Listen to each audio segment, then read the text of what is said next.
சொன்னார்கள். சொன்னது மட்டும் கிடையாது, பள்ளி உள்ளே உள்பள்ளியிலே மேடை வைத்து கொடுத்தார்கள் நாயகம் ஸல்லல்லாஹு அலைஹி வஸல்லம் அவர்கள். உங்களுடைய நபியை பற்றி புகழ்ந்து பாடின ஹஸ்ஸான் என்பதாக சொல்லி காட்டினார்கள். ஹஸ்ஸான் பின் சாபித் ரலியல்லாஹு தஆலா அவர்கள் நபியை புகழ்ந்து பாடினார்கள். அதன் விளைவு என்ன தெரியுமா? அதற்காக அவர்கள் கிடைத்த பரிசு என்ன தெரியுமா? நாயகம் ஸல்லல்லாஹு அலைஹி வஸல்லம் அவர்கள் துஆ செய்தார்கள். என்ன துஆ தெரியுமா? அல்லாஹும்ம அஇதுஹு மின் ரூஹில் குதுஸ். ஹஸ்ஸான், யா அல்லாஹ், ஹஸ்ஸானை, என்னை புகழ்ந்து பாடிய இந்த ஹஸ்ஸானை ஜிப்ரீல் அலைஹிஸ்ஸலாத்து வஸலாம் அவர்களை கொண்டு நீ பாதுகாப்பாயாக என்பதாக நாயகம் ஸல்லல்லாஹு அலைஹி வஸல்லம் அவர்கள் ஹஸ்ஸான் ரலியல்லாஹு தஆலா அவர்கள் பெருமானை புகழ்ந்து பாடியதின் விளைவாக இந்த துஆவை செய்தார்கள். இந்த ஹதீஸ் முஸ்லிம் ஷரீஃபில் வருகிறது, திருமதி ஷரீஃபில் இருக்கிறது. இந்த ஹதீஸை ஆதாரமாக கொண்டு நாம் மௌலித் ஷரீஃப் போதிக்கிறோம். பெருமானார் ஸல்லல்லாஹு அலைஹி வஸல்லம் அவர்களுடைய அந்த புனித துஆ நமக்கு இறங்கும் என்பது இந்த ஹதீஸை நமக்கு தெரிகிறது. அது மட்டுமல்ல, நாயகம் ஸல்லல்லாஹு அலைஹி வஸல்லம் அவர்கள் சொல்லி காட்டினார்கள். கஅப் இப்னு ஸுஹைல் ரலியல்லாஹு தஆலா அவர்கள் பானத்து சுஆத் என்ற ஒரு கவிதை தொகுப்பு, அது மௌலித் ஷரீஃப், அதை நாயகம் ஸல்லல்லாஹு அலைஹி வஸல்லம் அவருடைய சந்திராக்கள் அவர்கள் பாடி காட்டினார்கள். அது மனவெளி பெருமானார் ஸல்லல்லாஹு அலைஹி வஸல்லம் அவர்கள் கஅப் இப்னு ஸுஹைல் ரலியல்லாஹு தஆலா அவர்களுக்கு ஒரு போர்வை பரிசாக கொடுக்கிறார்கள். அங்கே இப்பொழுது நம்மிடத்தில் உள்ள ஒரு பிரச்சனை, அந்த அப்பால் சத்தாயா ஒரு மூவி காத்தி, அந்த சத்தார் மசாவி ஒரு முக்கையில் ஆக்கலாத்தி என்ற அந்த வார்த்தை என்பது சிறுக்குடைய வார்த்தை என்பதாக நம்ம சமூகத்தில் ஒரு குழப்பம் நிலவிருக்கிறது. ஒருபாலும் ஒரு சிறு கிடையாது. அந்த அப்பால் சத்தாயா பாவங்களை மன்னிக்கக்கூடியவரே, அந்த சத்தார் மசாவி குறைகளை மறைக்கக்கூடியவரே என்று பெருமானார் ஸல்லல்லாஹு அலைஹி வஸல்லம் பார்த்து சொல்கிறோம். அந்த ஒரு விஷயத்தை நம்ம வழங்கணும். எல்லாரும் நல்லா கேட்டுங்க. அல்லாஹ் தஆலா அவருடைய தன்மைகளை, சில தன்மைகளை மனிதர்களுக்கு கொடுக்கிறான். உதாரணமா குர்ஆன்ல பாத்தீங்கன்னு சொன்னா, யா அர்ஹமர் ராஹீமீன், கருணையாளர்களுக்கெல்லாம் கருணையாளர் அல்லாஹ் என்பதாக சொல்கிறார். அல்லாஹ்வுக்கும் இந்த கருணைங்கிற தன்மையை குறிக்கிறார், மற்ற மனிதர்களுக்கும் கருணை என்ற சித்தத்தை குறிக்கிறார். அந்த அடிப்படையிலே அல்லாஹ் ரஹ்மான், ரஹீம், கஃபார், சத்தார் இந்த தன்மைகளை எல்லாம் மனிதர்களுக்கும் அல்லாஹ் பங்கு கொடுக்கிறார். நண்பர்களே, உதாரணமாக பார்க்க வேண்டும் என்று சொன்னால், எனக்கு முன்னாடி அஸ்கர் ஒரு பையன் நிற்கிறார். இப்ப அவருக்கு உதாரணத்துக்கு சொல்றேன், அவருக்கு நான் ஏதோ அநியாயம் செஞ்சுட்டேன் அப்படின்னு சொன்னா அவர் மனசை வருத்தப்பட்டுவார். எல்லாம் பாதுகாக்கணும். உதாரணத்துக்காக சொல்லப்படுது, அவர் மனசை வருத்தப்பட்டார். இப்ப நான் என்ன பண்றேன், இவருக்கு அநியாயம் செஞ்சுட்டு பள்ளிவாசல்ல போய் உட்கார்ந்து நான் சொல்ல யாரும் மன்னிச்சிரியாங்களா, இதற்கு அநியாயம் செஞ்சுட்டேன்னு சொல்லி நான் உட்கார்ந்து தௌபா செஞ்சாலும் எல்லாம் மன்னிக்க மாட்டான். இது எல்லாத்துக்குமே தெரியும். இது எப்ப மன்னிப்பான்? நான் யாருக்கு அநியாயம் செய்யறோ அந்த மனிதனை மன்னிக்கணும். அவர் மன்னிச்சாருன்னு சொன்னா அல்லாஹ் என்ன மன்னிப்பான். இது எல்லாத்துக்கும் தெரியும். அப்ப நான் என்ன பண்ணுவேன், இந்த அஸ்கர் தப்பிட்டவங்க என்ன பண்ணுவேன், என்ன மன்னிச்சுன்னு சொல்லுவேன். அப்ப அவர் மன்னித்து விட்டேன் என்று சொன்னால் அல்லாஹ் மன்னிப்பான். அவர் மன்னிக்கல அப்படின்னு சொல்றது அப்ப பரவாயில்லை. அவர் நினைச்சாங்க நானும் அவர் என்ன பண்ணாங்க மன்னிக்கலாம். அவர் மன்னிச்சாருன்னு சொன்னா அது பெருமை, அது பெரும் குணம், அது பெரும், அது மிகப்பெரிய பெருந்தன்மை என்பதாக நான் போதுமே தெரியல. இவர்தான் இப்ப மன்னிக்கிறாரு, அப்ப அல்லாஹ் எழுதி ஒரு வச்சுக்கோமா அப்படின்னு நம்ம நீங்க சொல்லியிருக்கிறோமா? அப்படி கிடையவே கிடையாது. அப்பொழுது இவர் மன்னித்தால்தான் அல்லாஹ் மன்னிப்பான். ஹதீஸில் வருகிறது, மல்லா இரஹமுன் நாஸ லம் இரஹமுல்லாஹ், மக்களுக்கு கருணை காட்டாதவன் அல்லாஹ் அவரின் மீது அல்லாஹ் கருணை காட்ட மாட்டான் என்பதாக ஹதீஸ்ல வருது. அப்ப ரஹ்மான்ங்கிற சிஃபத் அல்லாஹ்க்கு மட்டும் தான் சொன்னோம், கருணை காட்டுதல் அல்லாஹ்க்கு மட்டும் தான் சொன்னோம். அல்லாஹ் என்ன சொல்றான், மக்களுக்கு நீங்க கருணை காட்டுங்க, நான் உங்களுக்கு கருணை காட்டுவோம்னு சொல்றான். அந்த அடிப்படையில் நண்பர்களே, நாம் இன்று யார் கருணையை செஞ்சிருக்கோம்? யார் நமக்கு மார்க்கத்தை கொடுத்தது? நாயகம் ஸல்லல்லாஹு அலைஹி வஸல்லம் அவங்க நமக்கு மார்க்கத்தை கொடுத்திருக்காங்க. 50 வேளை தொழுகை 5 வேளை தொழுகை ஆக்கி இந்த 5 வேளை உம்மத்தாவை தொழுக வைக்க முடியும் மூசா அலைஹிஸ்ஸலாம் சொன்னாங்க இல்லையா ரசூலுல்லாஹி ஸல்லல்லாஹு அலைஹி வஸல்லம். அன்பர்களே, அப்பொழுது நம் இந்த மார்க்க சட்டங்களை, இந்த மார்க்கத்தை எப்படி பேரணும் சொல்லிக் கொடுத்தாங்க ரசூலுல்லாஹி ஸல்லல்லாஹு அலைஹி வஸல்லம் அவங்க. அப்ப நாம இந்த மார்க்கத்தை மார்க்கம் அப்படின்னு சொன்னா யாருக்கு அநியாயம் செய்யறோம்? ரசூலுல்லாஹ்வுக்கு அநியாயம் செய்யற மாட்டாங்க. அப்ப ரசூலுல்லாஹ்வுக்கு நம்ம அநியாயம் செஞ்சிருக்கோம் அப்படின்னு சொன்னா யாரை நாம கேட்கணும், யாரை மனசை கஷ்டப்படுத்திருக்கோம்? ரசூலுல்லாஹ்வை மனசை கஷ்டப்படுத்திருக்கோம். அது எனவே ரசூலுல்லாஹி ஸல்லல்லாஹு அலைஹி வஸல்லம் அவங்க மன்னிச்சாங்கன்னு சொன்னா அல்லாஹ் நம்மை மன்னிப்பான்.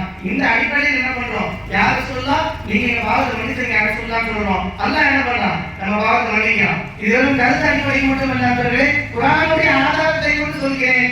அல்லாஹ் குர்ஆன்ல சொல்றான், வலவ் அன்னஹும் இத லலமு அன்ஃபுஸஹும், நீங்கள் தவறு செய்து விட்டார்கள் என்று சொன்னால், அந்த மக்கள் தவறு செய்து விட்டார்கள் என்று சொன்னால், ஜாவுக நபியே அவர்கள் உங்களிடத்தில் வருவார்கள், வஸ்தக்ஃபிருல்லாஹ் அல்லாஹ்விடத்தை மன்னிப்பு கேளுங்கள், வஸ்தக்ஃபிரு லஹும் ரசூலுல்லாஹி ஸல்லல்லாஹு அலைஹி வஸல்லம் அவர்கள் அந்த மக்களுக்காக வேண்டி மன்னிப்பு கேட்பார்கள். எப்பொழுது ரசூலுல்லாஹி ஸல்லல்லாஹு அலைஹி வஸல்லம் அவங்கள்ட்ட போய் இந்த மக்கள் மன்னிப்பு கேட்கறாங்க. ரசூலுல்லாஹ் அவங்களுக்காக அல்லாஹ்ட்ட துஆ செய்றாங்க. துஆ செஞ்சதுக்கு அல்லாஹ் குர்ஆன்ல சொல்றான், லா வஜதுல்லாஹ தவ்வாபர் ரஹீமா.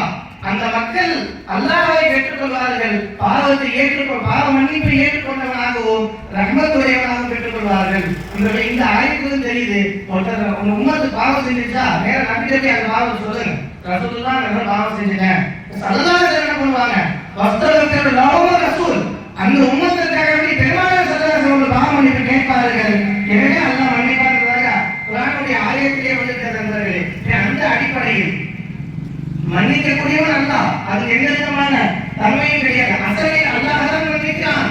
ஆனால் மக்களிலே ஒரு சபமாக நாயகம் ஸல்லல்லாஹு அலைஹி வஸல்லம் மன்னிக்கிறார்கள். எனவே அல்லாஹ் மன்னிக்கிறான். ரிஸ்க் கொடுக்கக்கூடியவன் அல்லாஹ், ராசிக் அல்லாஹ் தான். ஆனால் அந்த தன்மை அல்லாஹ் தான் மனிதனுக்கு கொடுக்கிறான். அல்லாஹ் என்ன பண்ணிக்கிறான்? ரிஸ்க் கொடுத்தோம், நம்ம சோலாய்க்கு போறோம், இதெல்லாம் ரிஸ்க் வழங்கக்கூடிய தன்மை எல்லாம் நம்ம கொடுக்கறதுக்காக கொடுக்கிறோம். அசல் அல்லாஹ் தான் ரிஸ்க் கொடுக்கிறான். ஆனா உலகத்துல சபமாக நம்ம ஆக்கி வச்சிருக்கிறான். அந்த அடிப்படையில பெருமானார் ஸல்லல்லாஹு அலைஹி வஸல்லம் என்ன பண்றோம்? யார சொல்லுங்க பாவங்களை மன்னிச்சிருன்னு சொல்றோமே தவிர எந்த விதமான ஷிர்க்குடைய வாசகமும் இந்த மௌலிதில் கலக்கவில்லை என்பதை நாம் தெரிந்து கொள்ள வேண்டும் நண்பர்களே. மௌலித் ஓதுவதை கொண்டு அல்லாஹ் தஆலா பல நன்மைகளை தருகிறான். இமாம் ஜலாலுத்தீன் சுயூத்தி ரஹ்மத்துல்லாஹி அலைஹி கூறுகிறார்கள், மௌலித் யார் வீட்டில் ஓதப்படுகிறதோ அந்த வீட்டை அல்லாஹ் ஆபத்தை விட்டு பாதுகாக்கிறான் என்பதாக சொல்லி காட்டாங்க. மேலத்துக்கு சுயூத்தி ரஹ்மத்துல்லாஹி எல்லா மக்களுக்கும் தெரியும். ஜலாலின்ற தஃசீர் எல்லா மதரசாலையும் வந்து கொடுக்குறாங்க, எல்லா வகை கூட்டத்தினோட மதரசாலையும் வந்து கொடுக்குறாங்க. அந்த ஜலாலின் தஃசீருடைய இமாம் சுயூத்தி ரஹ்மத்துல்லாஹி அவங்க சொல்லி காட்டுறாங்க, எந்த வீட்டுக்கு மௌலித் ஷரீஃப் போதப்படுதோ அந்த வீட்டை அல்லாஹ் ஆபத்துகளை விட்டும் தீமைகளை விட்டும் பாதுகாப்பால் இருந்தாங்க சொல்லி காட்டாங்க. அந்த அடிப்படையில இங்க நிறைய குழப்பங்கள், மீலாது விழா மௌலித் ஷரீஃப்னு சொன்னாலே ஷிர்க் குஃப்ர் சட்டம் வச்சிடறாங்க. அந்த ஷிர்க் குஃப்ர் என்று அது எந்த விதமான தீமைகளும் இல்லை. மீனாது விழா என்று பெருமானார் ஸல்லல்லாஹு அலைஹி வஸல்லம் அவங்க மீது நம்ம கொண்ட பட்டியலிகரமாக செய்வது. அல்லாஹ் சொல்றாங்க, வரஃபஅனா லக திக்ரக், பெருமானார் ஸல்லல்லாஹு அலைஹி வஸல்லம் புகழை நாம் உயர்த்துகிறோம். அல்லாஹ் குர்ஆனில் சொல்லி காட்டுறான். என்னதான் பெருமானார் ஸல்லல்லாஹு அலைஹி வஸல்லம் புகழ்ந்தாலும் அல்லாஹ் புகழ்ந்தல வர முடியாது. அதற்கு ஒரு குற்றச்சாட்டு நமக்கு வருகிறது. பெருமானார் ஸல்லல்லாஹு அலைஹி வஸல்லம் புகழலாம், ஆனால் அளவோடு இருக்கணும்னு சொல்லி காட்டுறாங்க. அல்லாஹ் குர்ஆனில் சொல்றான், ஈசா அலைஹிஸ்ஸலாம் புகழ்ந்தவங்க நீங்க ரசூலுல்லாஹ் புகழாதீங்க என்பதாக சொல்லி காட்டுறாங்க. நாம ஈசா அலைஹிஸ்ஸலாம் அவங்க புகழ்ந்த மாதிரி நம்ம ரசூலுல்லாஹ் புகழவே இல்லை. ஈசா அலைஹிஸ்ஸலாம் உம்மத் எப்படி நம்ம சொன்னாங்க? தேவகுமாரன் ஈசா அலைஹிஸ்ஸலாம் அல்லாஹ்வுடைய மகன் என்பதாக சொல்லி காமிச்சாங்க. நாம அப்படி சொல்லவே இல்லையே. என்னைக்கு ரசூலுல்லாஹி ஸல்லல்லாஹு அலைஹி வஸல்லம் நம்ம வந்து அல்லாஹ்வுடைய மகன் சொன்னோம், அது ரசூலுல்லாஹ் அல்லாஹ்னு சொன்னோம். அப்படி சொல்றது வாயிலே கிடையாது. எந்த முஸ்லிமும் அப்படி சொல்லல. பெருமானார் ஸல்லல்லாஹு அலைஹி வஸல்லம் அல்லாஹ்வுடைய அடிமையை நம்ம சொல்றோம். அன்பர்களே, அந்த அடிப்படையில மீலாது விழா நடத்துவதே பரிபூர்ண தௌஹீதுடைய அடையாளம். அது ஷிர்க் கிடையாது. ஏன் தெரியுமா? மீலாதுன்னு சொன்னா பிறப்பு நடக்கும். மீலாது நபினா நபியுடைய பிறப்பு நடக்கும். அல்லாஹ்வுடைய பிறப்பு இருக்கா? அல்லாஹ்வுடைய பிறப்பு ஒருபோதும் கிடையாது. ஆனா நாயகம் ஸல்லல்லாஹு அலைஹி வஸல்லம் அவர்கள் இந்த பூவுலகிலே பிறந்தார்கள். அப்ப நம்மளுக்கு மீலாது விழா பிறந்த நாள் என்று கொண்டாடுவது நாயகம் ஸல்லல்லாஹு அலைஹி வஸல்லம் அவர்கள் தான். அல்லாஹ்வுக்கு மீலாது விழா என்று கொண்டாட முடியாது. எனவே மீலாது நம்ம நடத்துறதுக்கு நோக்கமே அல்லாஹ் ரசூல் அல்லாஹ் கிடையாது, அல்லாஹ் வேறு, அல்லாஹ் ரப்பு, ரசூல் அல்லாஹ்வுடைய அடிமை என்று பிரித்து காட்டுவதை நோக்கத்தால் மீலாது விழா நடக்கிறது. எனவே மீலாது விழாவும் மௌலித் ஷரீஃபும் இன்னும் இந்த மீலாது விழா என்னென்னலாம் நாம் செய்கிறோமோ மார்க்க அடிப்படையில் செய்கிறோம். இது எல்லாம் ஜாயிஸ் ஆகமாக்கப்பட்டது என்று பல இமாம்கள் பத்துவாக்கப்பட்டுள்ளது. எனவே அன்பர்களே, இந்த மீலாது விழாவை அல்லாஹ் தஆலா கையில் பக்கத்தை இறக்குவானாக. நாயகம் ஸல்லல்லாஹு அலைஹி வஸல்லம் அவர்கள் மீது மூச்சு இருக்கும் வரை புகழ் பாடக்கூடிய வாக்கியம் அல்லாஹ் தஆலா அனைவருக்கும் தந்து புரிவானாக. வாஹ் தஆலா பிஸ்மில்லாஹிர் ரஹ்மானிர் ரஹீம். அஸ்ஸலாமு அலைக்கும் வரஹ்மத்துல்லாஹி வபரகாத்துஹு.